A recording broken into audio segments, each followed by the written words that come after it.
ఓం శ్రీరామచంద్ర పరబ్రహ్మణే నమః. శ్రీ గురుభ్యో నమః. శ్రీమాత్రే నమః. శ్రీ గణేశాయ నమః.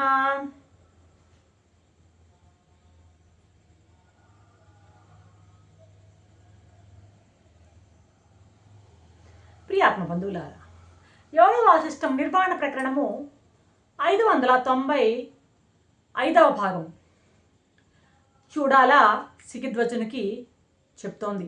మారువేషంలో ఉన్నటువంటి చూడాల ఏమంటుంది? మనస్సు ఉదయించడానికి కారణం అహంకారం. అహంకారం లేకపోతే మనస్సు లేదు. ఎందుకని? దేహాత్మ భావనే అహంకారం అంటే. దేహమే నేను అన్నటువంటి భావనలోంచే మనసు పుడుతుంది. దేహమే కర్తృత్వ, అహంకారం అంటే కర్తృత్వ భోక్తృత్వ భావనలతో కూడింది అహం. ఈ కర్తృత్వం జరిగినప్పుడు పని నేను చేశానని ఒక ఫలితం, కర్మ చేసినప్పుడు ఒక ఫలితము, ఆ ఫలితం నేను అనుభవిస్తున్నాను అనడంతో ఆ బంధం పటిష్టం అవుతుంది. ఆ కర్తృత్వ భోక్తృత్వపు ఆ వాసనలే అహంకారం మా వాసనలే మనసులో కూడి ఆ వాసన వృత్తులు కర్మలు అవుతూ ఉంటాయి. ఇలాగనమాట. అహంకారం లేకపోతే మనస్సు అనేది లేదు. కర్తృత్వ భోక్తృత్వ భావాలు లేనప్పుడు మనస్సు ఏర్పడడానికి అవకాశమే లేదు. ఇప్పుడు జ్ఞానము నిరాకారము, జ్ఞానము లోపల ప్రత్యేగాత్మ, అసలు స్పందం లేకుండా, అంటే ఎటువంటి ఆలోచన లేకుండా అలాగే జ్ఞానంలో కదలిక స్పందం లేకుండా అలాగే ఉన్నప్పుడు నీవు పరమాత్మ స్వరూపుడవే, ప్రత్యేగాత్మ, నీవు సాక్షాత్తు పరమాత్మవే. నీవు ఎప్పుడైతే నేను ఈ పని చెయ్యాలి అని సంకల్పిస్తాం, కర్తృత్వం వాసన బయటికి వస్తుందో, ఒక సంకల్ప రూపంలో వృత్తిగా ఆ కర్తృత్వపు వాసన, ప్రారంధంలో ఉన్నటువంటి వాసన ఉంటుందే, ఆ వాసన ఒక సంకల్పంగా నేను ఈ పని చెయ్యాలి అని ఒక సంకల్పిస్తామో వెంటనే మనసు పైకి వస్తుంది అన్నమాట. కాబట్టి ఆ మనస్సును పోషిస్తున్నది ఎవరయ్యా అంటే అహంకారం. అయితే ఇది పూర్ణాహంకారం కాదు. అంతా నేనే, సర్వము నేనే, కనిపించని జడ చేతన రూపాలైనటువంటి అన్నింటిలో ఉన్నది సచ్చితానంద స్వరూపమే నేను అన్నది పూర్ణాహంకారం. ఇక్కడ ఉన్నది పూర్ణాహంకారం కాదు. ఏంటిదంటే పరిచ్ఛిన్నమైన అహంకారం, లిమిటెడ్ అహంకారం అన్నమాట. ఇది అర్థమవుతుందా? లిమిటెడ్ అహంకారం. ఇక్కడ సడన్గా మళ్ళీ చూడాలా జంప్ చేస్తోంది ఇంకొక భావానికి. ఇది పోతే అది పోతుంది, అది పోతే ఇది పోతుంది అంటుంది. ఇక్కడ ఏంటదంటే ఒకదాని మీద ఒకటి ఆధారపడి ఉంటాయి ఇవి అంటుంది. ఏమిటవి? వస్తువు, సంకల్పం.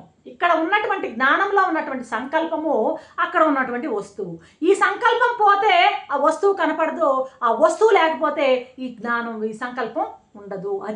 ఇది పోతే అది పోతుంది, అది పోతే ఇది పోతుంది అనడంలో అర్థం.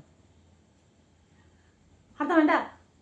వస్తువు కనపడకపోతే సంకల్పం లేదు. సంకల్పం ఎప్పుడు కనపడుతుంది? వస్తువు మీద ఆధారపడి నీవు సంకల్పిస్తున్నావు. వస్తువు మీద ఆధారపడి నీకు సంకల్పం కలుగుతుంది. ఆడ వస్తువు లేకపోతే నీకు సంకల్పం కలగదు. దీన్ని ఒకరోజు మనం ఆలోచిస్తే, మనం ఖాళీగా ఏకాంతంలో ఎప్పుడైనా కూర్చున్నాం అనుకో, మనసులోకి ఏవేవో భావాలు వస్తుంటాయి. ఆ భావాలకు ఆధారం ఏంటంటే, మనకు మనసులోకి వచ్చే ప్రతి భావానికి ఆధారం ప్రపంచంలో ఏదో ఒక పదార్థం, ఏదో ఒక విషయం గురించే ఆలోచిస్తుంటాం. దాని గురించి ఆలోచనే వస్తుంది. ఏదో ఒక దాని గురించి మనసు ఎప్పుడు ఆలోచిస్తూనే ఉంటుందన్నమాట.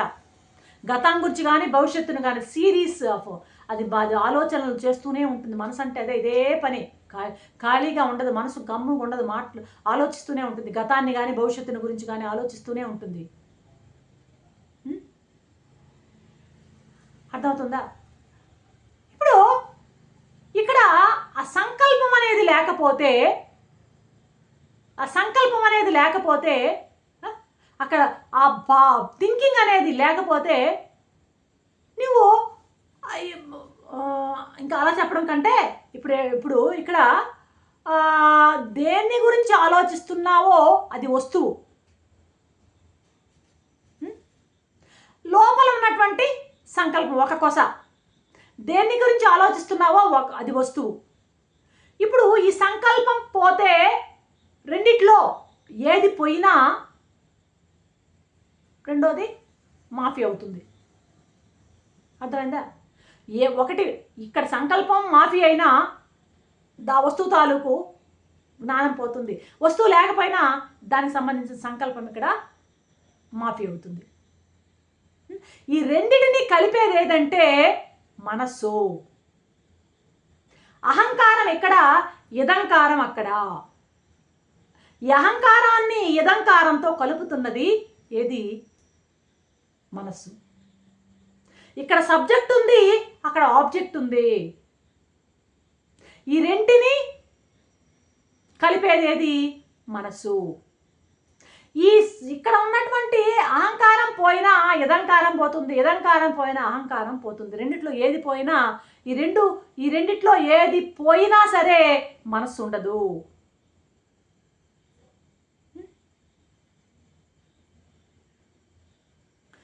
కాబట్టి నీకు ఏమంటుందంటే ఇక్కడ చూడాలా, దేహాదులు కానటువంటి దేహాదులు కానటువంటి ఒకటి ఉంది నీలో. నాలో ఉన్నటువంటి ఆ ప్రత్యేగాత్మకు ఈ దేహాదులకు ఎటువంటి సంబంధం లేదు అనేటువంటి భావం గన నువ్వు గట్టిగా నీకు ఆరూఢమైనట్లయితే,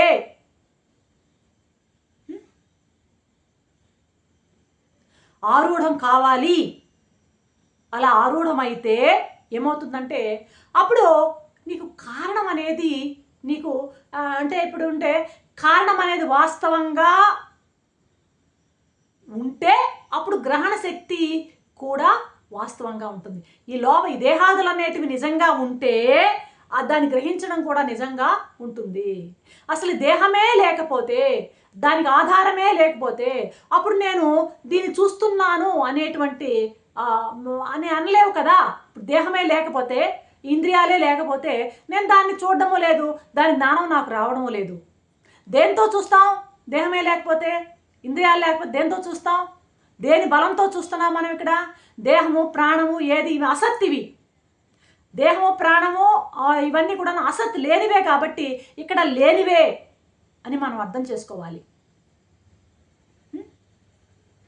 ఇప్పుడు అక్కడ ఎదురుగుండా నేను ఒక కుండను చూస్తున్నా. ఇప్పుడు దేనితో చూస్తుంది? దేని దగ్గర పెట్టుకొని చూస్తున్నాను ఆ కుండని? ఈ దేహము అర్థమైందా? దేహానికి ఉన్న ఇంద్రియాలు, దాని వెనక మనస్సు, ఆ ఇంద్రియాలతో నేను ఆ కుండని నేను అక్కడ చూస్తున్నా. ఈ బలాన్నంతా దగ్గర పెట్టుకొని చూస్తున్నా. ఇక్కడ దేహం లేదనుకో, ఇంద్రియాలు లేవనుకో, ఆ మధ్యలో మనస్సు లేదనుకో, ఇక అక్కడ వేదన నిరాధారం, దాంతో వ్యవహారం అనేది నిరాధారం అవుతుంది. అనేసరికి సిక్కిధ్వజునికి కంగారు పడుతున్నాడు. ఏంటది? ఏం చెప్తున్నారు మీరు? దేహం ఈ దేహమే అది దేహం ఉంటేనే ఇవన్నీ జరుగుతున్నాయి అంటున్నారా? దేహం అసలు దేహము ప్రాణము మనస్సు ఇవి లేవంటున్నారే, అసత్ అంటున్నారే. ఎలా ఎలా అంటున్నారు మీరు ఆ మాట? ఇంద్రియాలు లేవా? దేహం లేదా? ప్రాణం లేదా? శరీరం లేదా? అహంకారం లేదా? ఎందుకు అట్లా లేదు అనే మాట మీరు మాట్లాడుతున్నారు? ఇవన్నీ ఉన్నాయి కదా, మరి బాహ్య ప్రపంచంతో అసలు సంబంధమే లేదు అని మీరు అంటున్నారు. ఇవన్నీ అసత్తు కాబట్టి అది కూడా అసత్తే అని అంటున్నారు. ఎప్పుడైతే ఈ విధమైన మాట అన్నారో, ఈ దేహ ప్రాణ మనస్సు ఇంద్రియాలు ఎప్పుడైతే లేవంటున్నారో ఇదంతా అసత్తు కాబట్టి ఇంకా అసలు సంబంధమే లేదని మీరు ఎప్పుడైతే అంటున్నారో, నువ్వు చెప్పినట్టయితే బాగానే ఉంది, థీరీ బాగానే ఉంది, వినడానికి బాగానే ఉంది. కానీ సరే నిజమే, అది అసత్తు, ఇవన్నీ అసత్తు లేనివే కాబట్టి అక్కడ వస్తువు లేదు, మధ్యలో వేదనం లేదు అనేది అసత్తేనని ఒప్పుకున్నా, వినడానికి బాగానే ఉన్నా నాకు ఒకటి అర్థం కావడంలే నువ్వు చెప్పేది. నువ్వేదో చెప్తున్నావు కానీ వినడానికి బాగానే ఉంది కానీ ఇంత స్పష్టంగా చేతులు, కాళ్ళు, కర్మేంద్రియాలు, శరీరము, ఆ ఇంద్రియాలు ఇవన్నీ మనకి కనిపిస్తూ ఉంటే, వాటితో నేను ఒక పని చేస్తూ ఉంటే, ఆ పని చేసినటువంటి ఆ ఫలితాన్ని నేను అనుభవిస్తూ ఉంటే, కర్తృత్వం చేస్తూ ఉంటే, భోక్తృత్వాన్ని అనుభవిస్తూ ఉంటే, ఈ క్రియలు ఇవన్నీ ఉండగా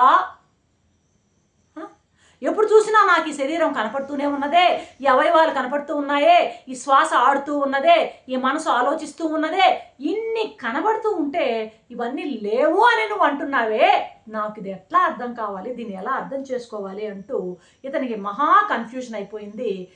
వ్యక్తం చేస్తున్నాడు చూడాల ముందు. రేపటి ఎపిసోడ్లో ఏం చెప్తాడు చూద్దాం. అంతవరకు సెలవు. సర్వం శ్రీరామ్.